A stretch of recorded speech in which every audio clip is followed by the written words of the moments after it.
And we are back. For anybody that's just now tuning in, I want to make sure that you know my name is Robert Antoine, along with the lovely Constance Carter. And we believe that for every situation, there is a conversation. Hashtag Conversation Starters Live. And while you're out there watching, make sure you're hearted up. Tell us who you are. Tell us where you're watching from. So put your city in the feed so we can shout you out. Call your name out. Tell your mama and them to share this thing out, because Constance and Rob are on the scene. In the building. Absolutely. So Constance, you know, I was just thinking while we were talking a little bit earlier that I love live music. I do too. And we also agree that it's good when you got somebody who can show enough sing. They don't need a whole bunch of voiceovers or anything like that. I love natural talent. Not sing, but sing. Sing. You know what I'm saying? It ain't too many folks that can sing. Yeah, for sure. Yeah. And one of the things that I particularly excited about today is that, you know, me being the East Coast dude, right? I didn't wear my go-go shirt today. I mean, I'm representing the DMV, right? And it's so much talent here. I wish, Constance, that I could tell you. That's about what you be saying. You do be saying that. I do be saying. I mean, you know, the Kevin Durant, he came to play for your Golden State Warriors. You understand what I mean? And then we have so many other talented people in the industry, you know, like Wale and just so many countless folks. You know what? We also claim Marvin Gaye. Did you know that? Yeah, I don't think Marvin Gaye's from DC though. No, he ain't from DC, but we claim him anyhow. But I got a guest. I think we have a guest that sounds smooth like Marvin, right? Deep like Donnie. Right? And he bring a little sex appeal with his stage presence like D'Angelo. Let me tell you something. He is fine. He is fine. If I might say so myself. Yeah. I can't go there with you. I mean, you know, that's my man. That's my dude. Without any further ado, if you're watching out there in the Conversation Starters feed, we would like to bring the man, the myth, the legend, the legend, Mr. Smooth. Right. The one and only. Raheem DeVaughn. Yes. They ever call you Mr. Define? Raheem is in the building, baby. Yes. I get that. Yeah. What's good, family? How you doing? Everything's in divine order. These blessed too, so it's all good. And divine. Absolutely. So defined. All right. Well, man, I just want to jump right in there, Raheem, and just, you know, ask you, what are you doing? I mean, because, you know, your music is always bumping on my iPod. You know, Constance is bumping it at the office. But, you know, we haven't had the opportunity to see live music. And this is the season, you know, when you naturally be touring and out there in these streets, like tearing up the stage. But what are you doing in this season of COVID? Still moving. I'm COVID. I'm COVID proof. You know what I mean? You know, in terms of musically speaking, like I've been recording, making records. Have an album coming out extremely soon. New single dropping on Saturday. That's what's up. Been doing video content, knocking out features. I had a couple of videos that came out during the pandemic. One with Selena Johnson, the Frontline record. That video, I mean, I shot my content at the crib, you know, during the lockdown. Shot hers as well. I did a video with Mike Phillips, who also dropped the album. Pandemic, yeah. He remade Flavor in Your Ear, Craig Mack Flavor in Your Ear. Yep. And with it has myself, Stevie Wonder, and a bunch of other people on that remix of that. There's a group called The Archives, which is out of DC. Reggae band. I did a record. Well, that's out floating around. Jeff Bradshaw, The Prototype. Man. That's out. Yes. This the other day there was a single released. We remade The Garden of Love. Secret Garden. Secret Garden, yeah. Yeah, Secret Garden. Stop playing. Dude, who's on that lineup? Yeah, so it's myself, Sean Stockman from Boyz II Men, Cisco from Drew Hill, and oh man, why is my mind drawing a blank right now? I'm so mad. at that joint is going to be mean just from the cats you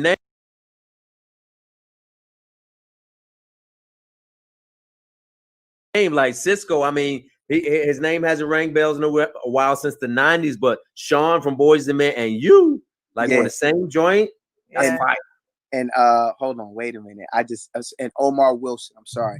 Brand new, he's a new artist, or rather new, been on the scene, but not, as much as me, as us and the other guys, but definitely in his own. It's actually his record. Like, you know what I mean?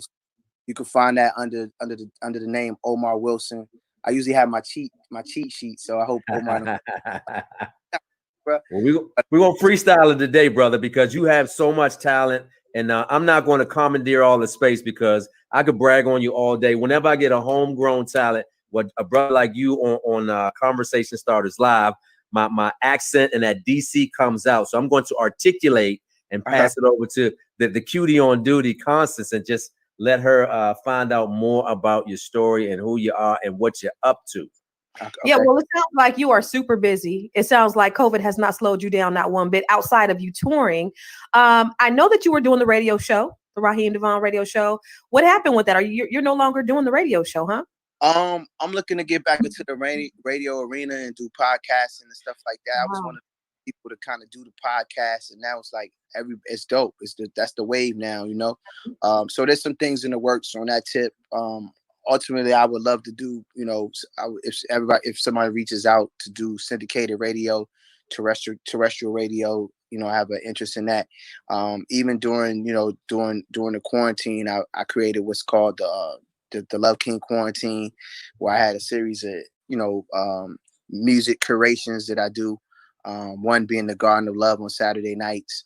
Woke Wednesdays on Wednesdays, where I curate and play music, not just my music, but other music and love that I feel like is conducive to what I do when I do it. And it's been received well. I would love to get back into, doing radio and stuff of that nature. What got you into radio in the first place?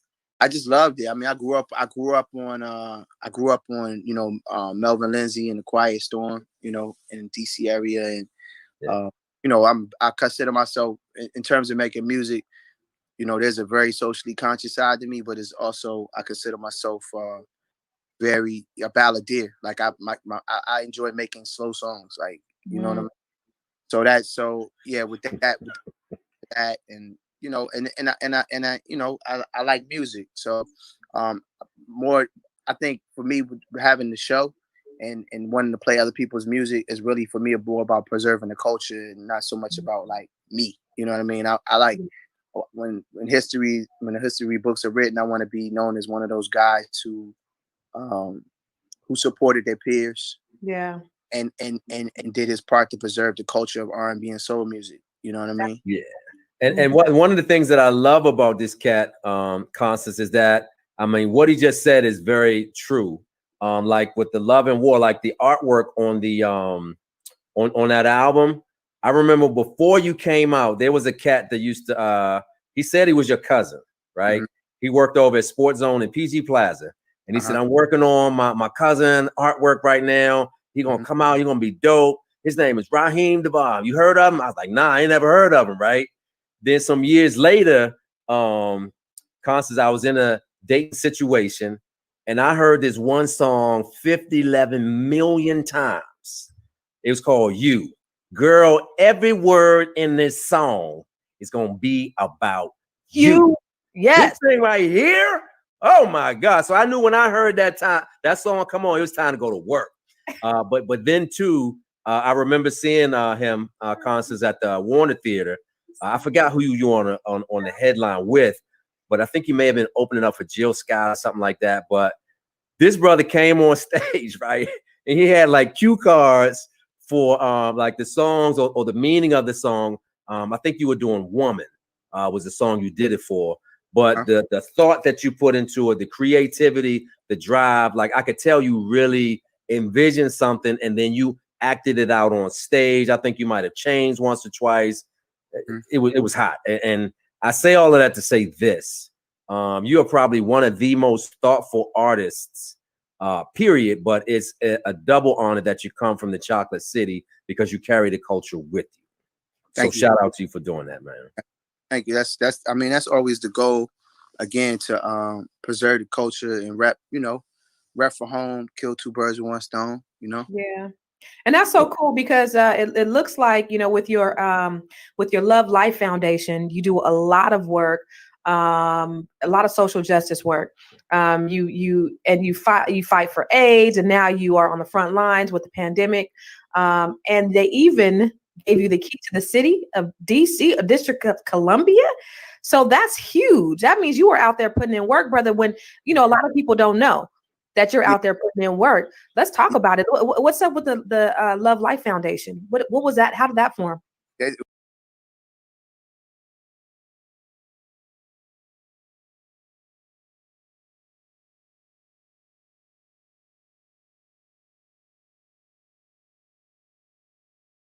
What's crazy is like literally right now while we're doing this interview, I got a food bank going on that I'm part of city right now. So yeah, it's really going on where we're giving away fresh produce today, for people in need, or people that know if someone is in need, where they can pull up, and safely get fresh fruits and vegetables. During this difficult time, people being unemployed, laid off and furloughed and stuff of that nature.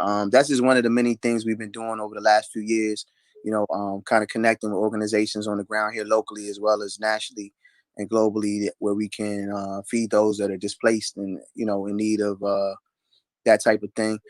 Domestic violence is another major topic for us, an initiative that we fight, that we, from day one. We do a textbook scholarship fund, which we help students pay for their books and supplies first year of college. Probably we've done over anywhere between 10 to 20 students at this point over the last few years. Wow. Last 6 years or so. And I have a partnership. I've been in partnership with the AIDS Healthcare Foundation for the last few years as well. Just locking in and being supportive of their initiatives, which have also, like, they are now doing a lot in the field of, like, people that are displaced, and due to a number of different reasons, not just related to HIV and AIDS. So the children as well. And recently took on a partnership which is called Modern Day Cannabis Justice Reform, which is a call to action to basically let people know on the ground in the DC area that we have to change the legislation. Of course, fighting the stop and frisk, where the plan is now, whether it's for recreational purposes or medical purposes, you still have law enforcement that is using federal guidelines. Yeah, they stop you and they smell marijuana, and the cannabis, the plant, and legally you can have that on you, but they use that as a means to, stop and frisk, or at least to ever, crazy situations. It's a lot of really nightmare stories behind cannabis that you'd be surprised. So we just bringing more awareness to that. That campaign has started in DC, and you're going to see that spread, like, nationally, including in the states where they still trying to get the legislation passed to make it legal, because it's not legal in all 50 states. But why was that important for you to give back in that way? For me, I mean, across the board, all of the things that I've mentioned, affect us here at Ground Zero as people of Black and brown color, not only in DC, not only nationally, but globally. And and it's just really to do my part. I always been, as somebody who's had, like, a gang of socially conscious records like Bulletproof, and my Love and War Masterpiece album was probably the most popular album to date in terms of, like, me taking my artistry and kind of splitting it down the middle, half love, half conscious. That people would call on me for different things, and I wanted to have my own foundation to be able to kind of, like, do more, and know that the resources that we do earn are going in the right place. Right. Yeah, that's so important with so many funds and aids and things that are set up to, you know, supposedly give aid and care and support to the people who need it. And then you find out on the back end that, you know, there may be some misappropriation. So I'm glad that you said that, because that is so important. And you know that being from the Chocolate City, people are so unbelieving in the first place. And, you know, if they're going to give you $20 or $50, they need to know that it's going to be accounted for. So I thought what you said was very poignant in a time such as this. But speaking of the artistic side, have you ever done a set with like spoken word or had like some poets just kind of like, you know, with Busboy and Poets downtown, how they kind of do the spoken word deal? I come from that background. That's where I started out, Bar None, Monday night. Yeah, Bar None, yeah. You know, that's where I kind of made a name for myself and broke into the scene here locally in the DC DMV area. Warm Wednesdays in Baltimore, Black Lily and at the time in Philly, which was by the Roots and Jaguar Wright and them.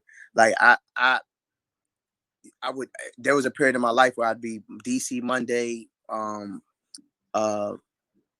be in Philly, and then Baltimore like weekly, like clockwork. So people started 95. If people started to think I've been not necessarily 95, maybe Amtrak, but Amtrak, okay, all right, my man. You know what I mean? This is like humble beginning times. You know what I mean? Before the world knew my name, but like people started to think like, okay, you know, people think Baltimore claims me just as much as, you know, DC and you know, other areas do. You know, I'm known for just kind of like setting up shop. It's like that hustler mentality and going and just like create new energy and, you know, and pouring into the community too at the same time, you know. So it becomes like a home away from home. Yeah, I think that is so cool because I'm from the West Coast and California is so big. I can't, you know, if I go 2 hours, I'm gonna still be in California. You guys, you get to go from state, you an hour this way, you get in Baltimore, you over here, you in Philly. Like, I wish I had that East Coast vibe. That just sounds so cool. I just get on Amtrak and I'm just gonna go over to another state and I'll be there in a couple of hours. That is just super cool. About Cali too. I mean, although like, you know, you go to Sacramento, it's different from Oakland. Absolutely. Oh, you know a little something about it, huh? That's my stomping grounds. Yeah, like I move around, so like you know, there's certain things that are, you know, there's universal laws is the same. Yeah. But there's things that are kind of like different from the slang to the, you know, to whatever. I noticed. You know what I mean? Yeah. And as far as like, you know, I think in all those places, you know, one thing I think that's so dope about the West Coast is like they definitely influenced me in terms of like the independence and out the trunk like mentality of like not waiting to age a company or anything to put out your music or distribute your music. As far as spoken word, I do feel like, you know, in a sense, I like my songs to feel like spoken word in terms of like very poetic, and you know, even the nastiest of the songs, like they have to be like poetic. I want them to be received as like you know, still a level of class to it. You know what I mean? And and that's the thing is how do you you know, you're so young and you know, how do you stay classy in a world full of trashy? You know what I mean? How do you keep focus and staying the course and doing the thing that you do so well and I know, you know, I don't know how well record executives received you in the beginning, but everybody, you know, whatever's popular, they want people to do a certain thing, but you remained classy in a world full of trashy. How were you able to do that? I mean, that's just me. I guess it's my conscious decision of what I want to do, like musically. So I've always been hands-on with my artistry. Like I knew who I was coming into this. Like if you don't know who you are coming into this game, it's understood, or you'll be led or told that you need to do. You know, either in this business, you either know what you either say what you're doing, or you told what you're doing. Right. So it's like, you know, I always been a boss, like it, you know, on whatever. Like in terms of understanding, you know, for many years I quote unquote, no disrespect to any A&Rs I had, but I was the A&R for real, because when I made the job easy for them. Yeah, you know, for sure. I love it. Right now, if you're listening right now, this is the one and only Raheem DeVaughn, and I got something for you to do, family. If you're looking out in the feed, I want you to put what Raheem just said. Say what you're going to do, or somebody's going to tell you what to do. Come that on. applies to Say that business, one more time. relationships. Say what you're going to Don't do. or they won't tell you what you're going to tell do. you what you're going to You do. understand what I'm saying? And that's facts. So This man said, I'm a boss. boss. I'm a boss. Boss. I love that, Raheem, because he came to the door. He came, kicked the door down, said, I'm a boss. I'm gonna tell you how it's gonna be done. You are not going to tell me. Yeah, because but imagine if I'm sorry, imagine if other young brothers like him came in the business and start saying what they were going to do rather than being told. The industry will look totally different. Yeah, it will, because they have a box that they put you in. Like you said earlier, they're looking for one particular sound, and then they got like 12 cats that sound all the same, and you can't differentiate between them. So, I mean, for you, Raheem, I know with you having that spoken word background, that's like a whole movement in and of itself, right? And then you have the skill and the ability and the talent where you can sing, right? And then you are like a lot of artists right now who have the platform of social media, but they haven't quite found the way to marry the talent with the distribution, the talent with the exposure, the talent with the connections. But you were able to weave those two things and intertwine them. So just for the benefit of somebody who's watching you for the very first time, how did you get in the door? Was it a contest, or was it I'm going to a record label, or you had a publicist? I mean, manager. My ambition is what got me in the door. Like, you got to make noise. You know what I'm saying? When you make noise, people start, when you're making noise and people like the noise, it's like, they chime in. They want to figure out where the noise is coming from. You know what I mean? So that was like my situation. Like, I didn't, there were times I had been to every label and got a no. You know what I mean? Like, I had started to do other things and create other relationships, and I was part of 2 different groups when I got my deal as a solo artist. Like, I was having fun, just constantly reinventing myself in the process. You know what I mean? And when I got that call, I was already ready for it. Like, that pretty much 80% of the album, 95% of the album that was the demo of the Love Experience, like the Love Experience. Was what the world heard, was the project that I got, like signed off of initially. That's the same thing that Warren G say, Constance. So we interviewed Warren G, West Coast, and he said exactly what you said. He said the only way that you can be a boss and kick that door open so they can vibrate with you, you got to come with something. Right? And if you come and like help me partner with, or what you think, it will never be yours. It'll be theirs, right? Even the little bit that you brought. But to hear you say you had like 80 to 90% of your project done, I mean, that is power. Yeah. One of the things, we like to have our audience understand is, you've had an insurmountable amount of success. You have, and there's things that you've had to do in order to get there.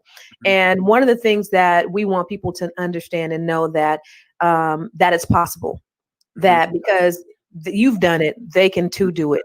And there's so many things that we go through in our journey to success. And I call it the fear factor, right? You've had to have some failures. You've had to be embarrassed. You've had to go all in, take risks, and have sleepless nights, FEARS.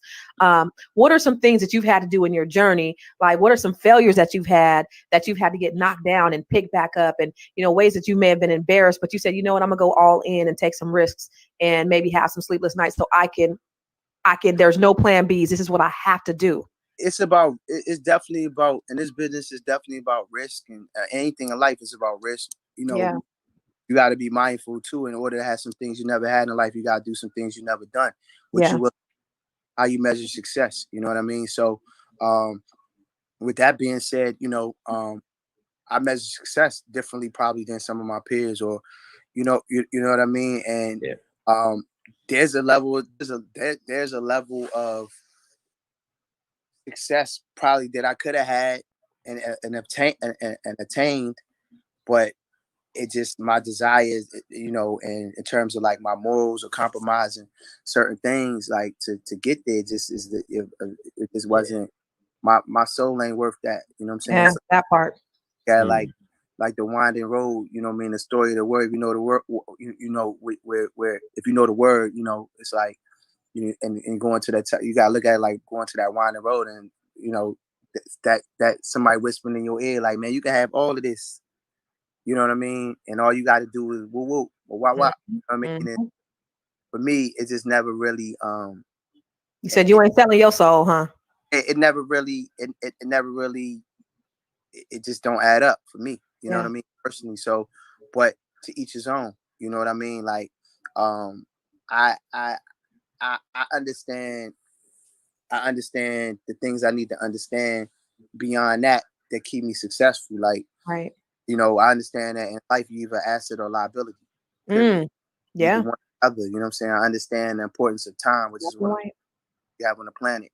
I understand the gift of decision and free will, and I understand the gift of and that, to me, the other third greatest gift is the gift of one another, and through that you create relationships, you cultivate integrity, you know what I'm saying, and what have you. So as long as I got those things, like you're not gonna outwork me. You're not gonna, you know, I got plenty of music. I got enough music for the next 20 years already recorded. Wow. Like, straight up. I record every, you know, a few times a week. Like, you know what I mean? So it's really just about aligning yourself with the same people who have the same ideas as you, you know, and remaining humble, and, you know, staying in, you know, as a musician, as a vocalist, kind of staying in tune with what's happening sonically, and, you know, making music that reflects upon the times. But you know, my whole movement, my whole wave has always been organic, you know, and I think that's why it gets misconstrued, or people use the term, you know, he's underrated or whatever. Now I'm timeless. Like, it ain't, you know, That part. it ain't for games over here. Like, and you can put my catalog up against whoever, wherever, versus whatever you want to do. Hey, and you're gonna get the same, like, you're gonna get the same energy. Yeah. Like, because that's what it is. We just energy. I like my frequency different. I vibrate different. Vibrate different. Yeah, I love it. So listen, you got my attention when you said verses, and I agree with you. You've been in this game for a minute. Let me tell you how I know. The plaque behind you got Kemp Mill records on the bottom. Kemp Mill in this area, Constance, you going back, way back. She got like a shrine down here of, like, you know, when I come here to kind of like reflect, I see it, like, you know, the progress, you know what I mean, or like, you know, it's kind of like a museum down here, man. So if you were to enter into a versus, anybody out there for sport or for competition, who would you like to stand on the same platform with, and if you had your own versus? Whoever, anybody can get it. So, okay, speaking of which, and your man is, you know, he's not available right now, but you do have a remix with "Let Me Serve You Up, Let Me Serve You Up." See, you can. Now I can't even get on that level to sing that song, because you weave in and out of your song. So I guess we should just kind of parlay over to Really Want to Know, Constance. Just ask this brother some stuff. Huh? Look, I ain't gonna make him sing. It's funny she put that up, because like the thing is, it's kind of like that taboo thing that this is the name don't to get mentioned no more. You know what I'm saying? Yeah. And it's sad because from if you talk about from a talent level, you know what I mean? Like, one of the best of the best, you know what I'm saying? Yeah. At it. But what's ironic about that is, like, that went down without even my blessings. I heard. Yeah, like that was that particular scenario, and I mean this humbly, was him attempting to do me on my record. That's what it's. That's what it sounded like. Like yeah. You know, I'm the first guy to do the mixtapes, and to be the singing guy that takes the beats and makes the mixtapes and remixes it, and, you know, and put my own swing on it. You know what I mean? That started with the Street Experience Volume 1, and, you know, a few records that I jacked. Like, you know, I reinvented it later on and called it Jacket for Beats. But like, yeah, that was what I did. That's how that's one of the ways I definitely got myself hot in the street. But when I heard it for the first time, it's like, okay, I knew. Was you a little salty? Say again. Was you a little salty? I was torn. You know what I'm saying? I didn't want to be. I was torn. I was salty about. It was a line in the record that bothered me tremendously. Like the Lemonade really got up. Like it got up underneath my skin. You know what I'm saying? For multiple reasons, obvious reasons. Yeah. Some of the other things that were said on the record, but again, I had to kind of take young. What do you say, young brother? This sounds like something that I would do. Yeah.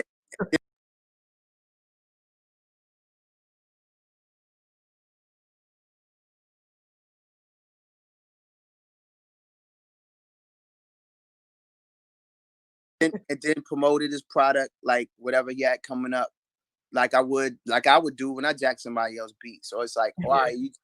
So, but the humility in me was like, oh, that's dope. That's dope. Like, that was one side of it. But then the humble side was like, oh, like, that's what we do. We aspire to inspire. And, like, if he checking for it and it's on his radar, imagine how many other radars I'm on.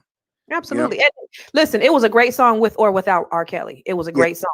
Anyway, so I absolutely love the song either way. I thought you did. When I heard it, it was like it was on the radio already. Like, you know what I'm saying? Oh, for real? Oh, wow. That's how they do it, folks. Yeah, you know, and I'll tell you this, and I've said in other interviews, and that's why, you know, although we could do it too, he could get it too. Like I said, anybody can get it if we talk about the level of competitiveness.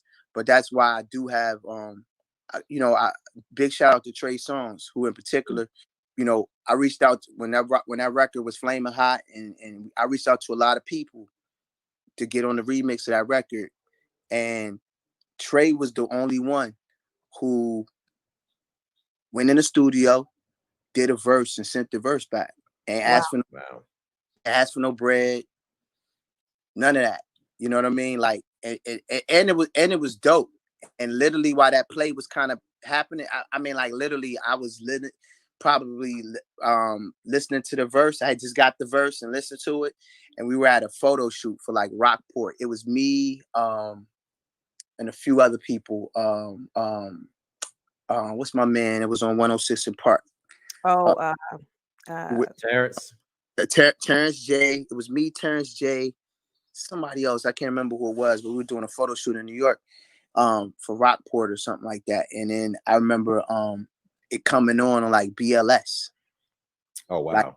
Like the remix, like you know, like and you're like what? And it was like way you know what I mean. So it's one of the things. It was kind of like and the humbleness was like, yo, that's dope. Like I got a record, you know, with him at the time. Like that's not because it usually don't go down like that. It's like you had to go to Chicago. You had to. I went through, you know, even that plan to go. Like you know, what I mean? Like I'm not going to go wait and work on you with a record. Like why you? I don't care who you are. Like go tonight because my budget. Like you know what I'm saying. At the end of the day, you want me to go sit out there and just wait while somebody playing basketball to go. You know what I'm saying? Like. I just ain't. It's just me. I'm a different breed. And I could go, and in that time span, I could write 3-4 records. Right. Yeah. And, you know what I mean. So it wasn't a thing where I needed a record from him. Like you know what I'm saying. But you know, it was a period of time where if you was on that label, that was what it was. Right. Yeah. The Godfather. Yeah. Whether you were Britney Spears, whoever, like. Yeah, to bow down. Yeah, that was just it. You know, for whatever reason, you know, and I get more nightmares of different people, like you know Joe and different people who had to go through things. You know what I'm saying? Some things I don't know, you know, whether it was in the air, true, false, whatever. But I just know what I experienced with that situation. You know, I'm a straight shooter, so I'm not going. You know, it's just funny you brought that record up. You know what I mean? Well, just, you know, it made me think when you said, "Hey, listen, I put my catalog up against anybody's." Okay, here too. Steve, I mean, it's not, and the reason I say that, and it could be kind of come off as arrogant, but at the end of the day, I kind of look. No disrespect to the versus thing, but it's kind of like a popularity contest. And then like great art and timeless art can sometimes be Stands alone.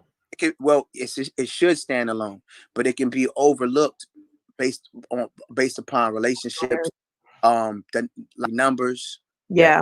You know what I mean? Like it's a numbers game. How many records did it sell? What was shipped?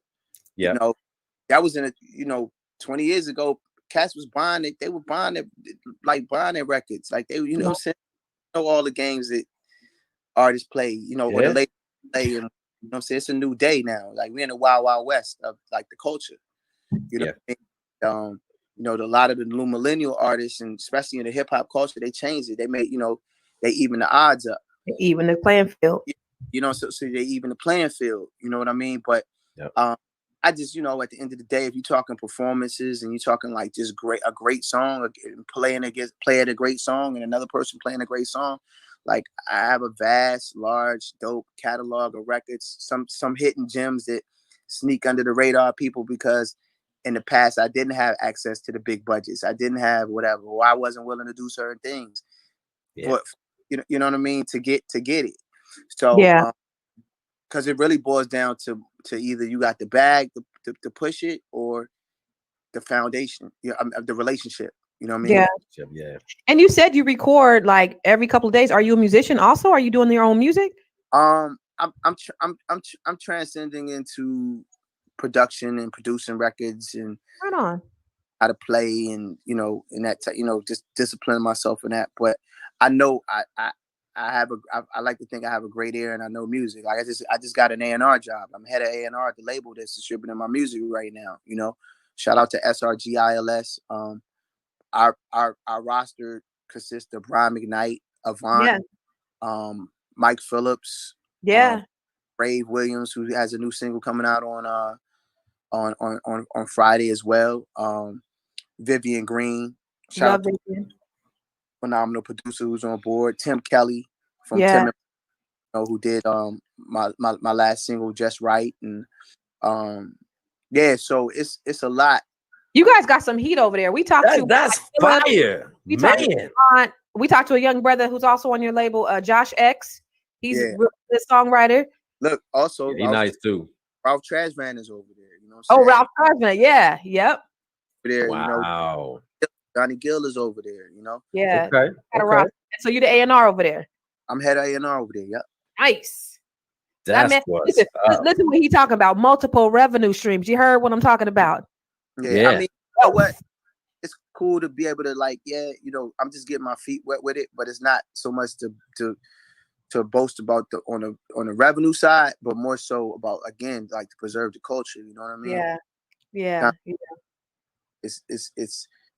It's bigger than me. You know what I'm saying? It's like, SRG is quietly we the dopest like R&B label on the planet right now. Yeah, because you actually have R&B artists. Ain't no whole bunch of trickery like B. McKnight sang, Vivian Green sing. Yeah, it's artists who sold records in a time when people bought records too. You know what I'm saying? I can't time when that kind of like fizzled, but it's I make great music, so that's gonna kind of cut through. You know what I'm saying? Sure. Millions of people might not have bought it, but millions of people have heard it, and the vote is already in. So for me, it's like the mindset is like it's already too late. I just have to stay consistent and continue to run my marathon. I love it. And the last thing I'll leave you with is that in keeping with what your theme is, you're looking to make true art, and you're making art that is timeless. And because it's timeless, it leaves a legacy. And when you have projects that are legacy driven, I mean, it may have some, like you said, some foolishness that mutes it for a little while, but you can't keep that noise quiet, but for so long. And I'll leave you with this. I don't know if you're familiar with a chocolate sister by the name of Lettucey. I remember hearing her live for the very first time. Like, this chick had crazy vocals, right? But I went to go look for her music, like an R&B playlist, WPGC, KYS.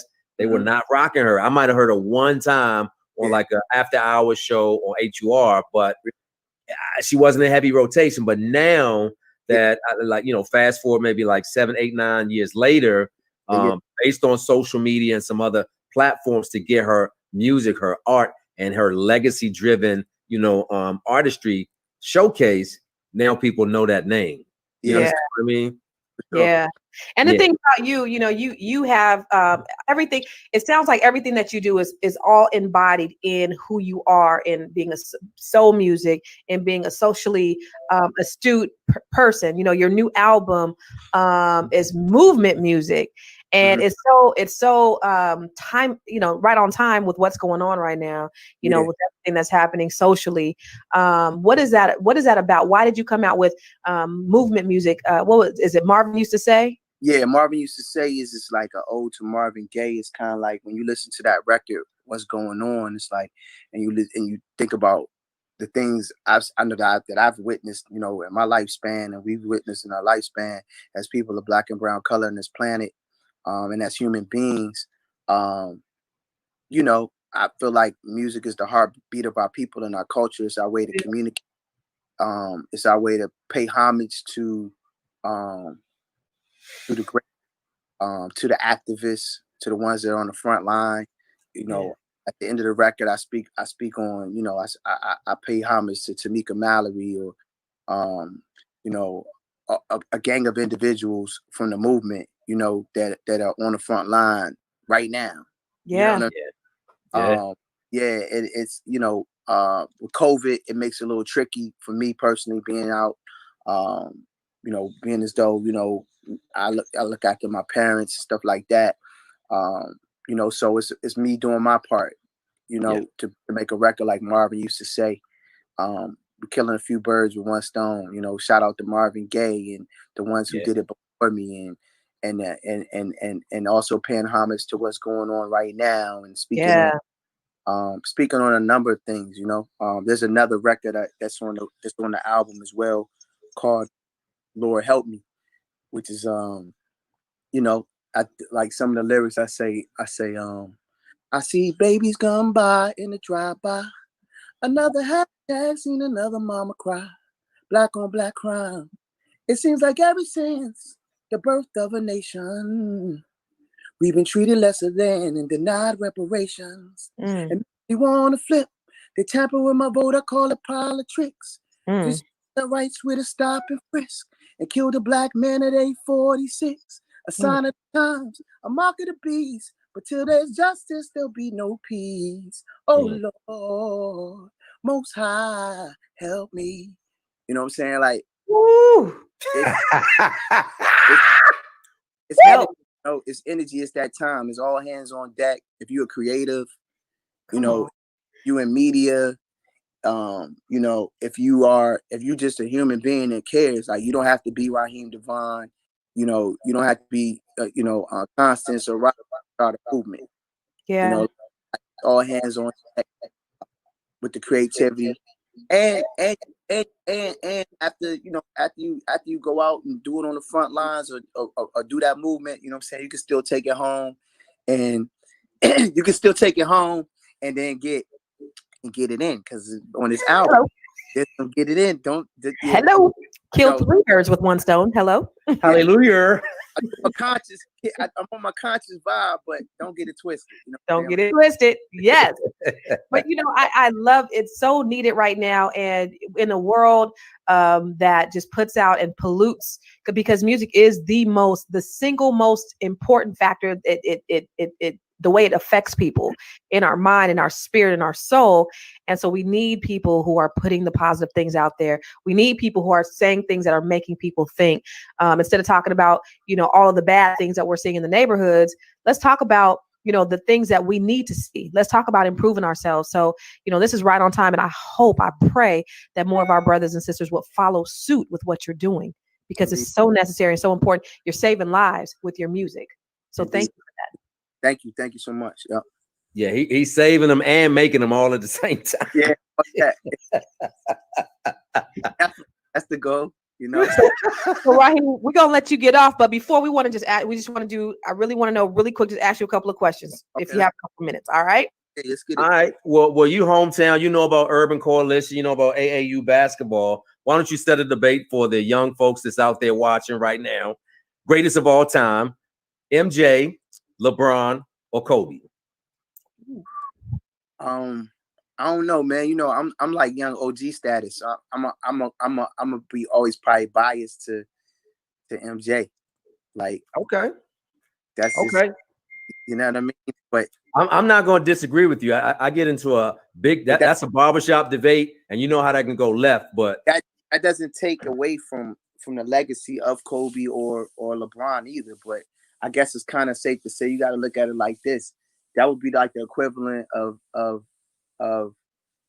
you know, you got to pay homage to the greats. Like, they wouldn't have those skills, some of those skills that they have.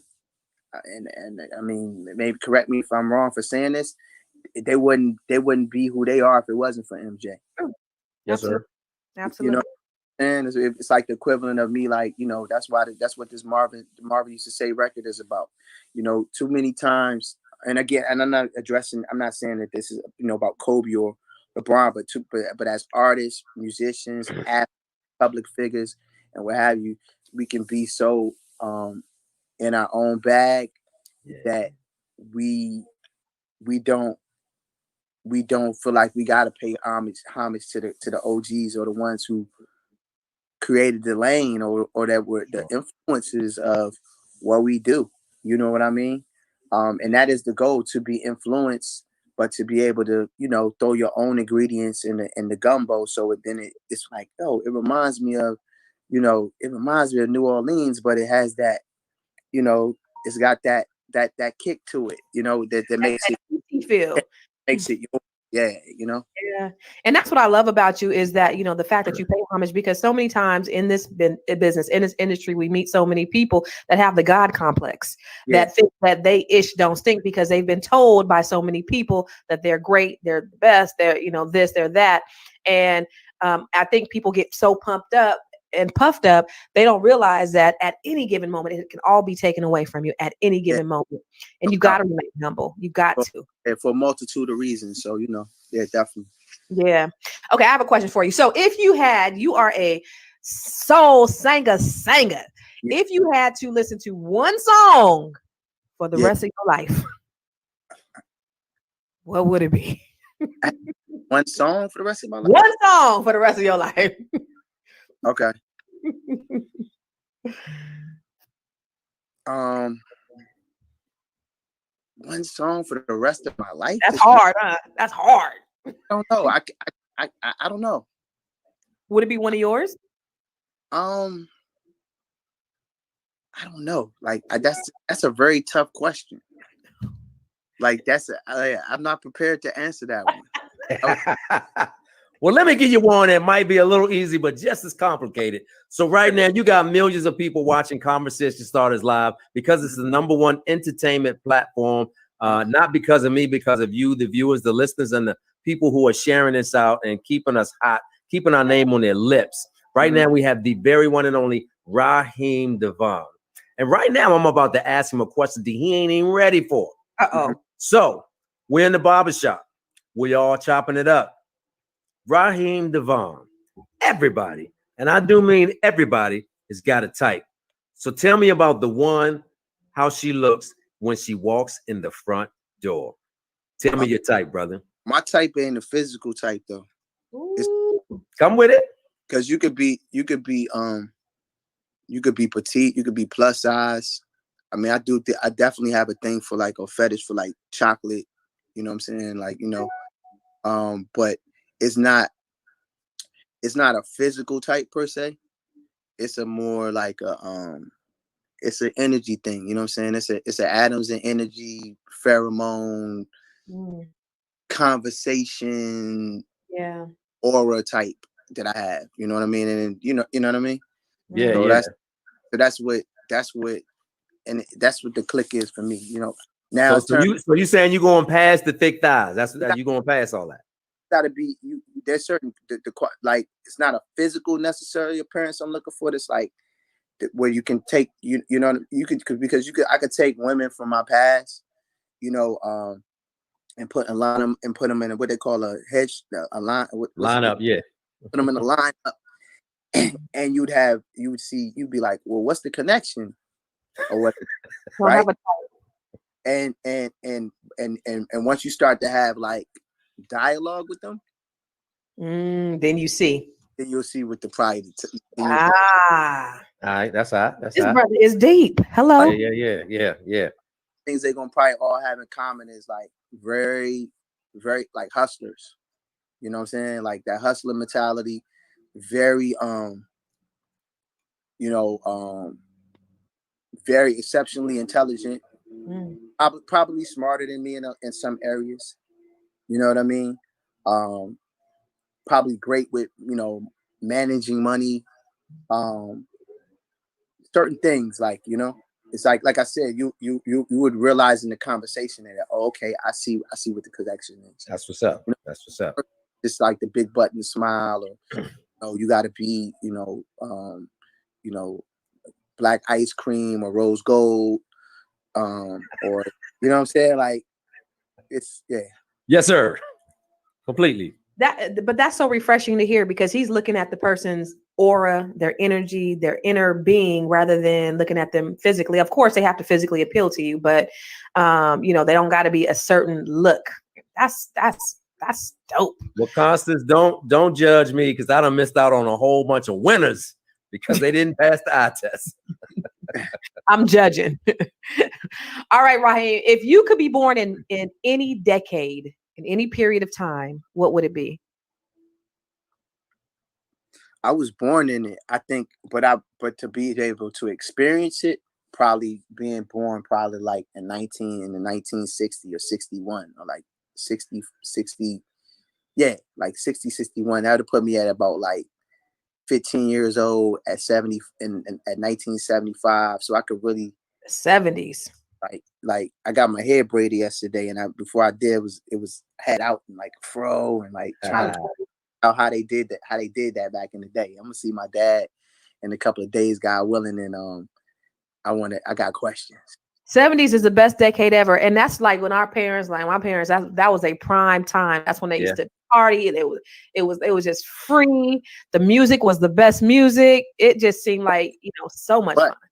But a lot of the same things they had to tackle now. Yeah, it ain't changed. We still are tackling now as a race of people. Unfortunately. Yeah.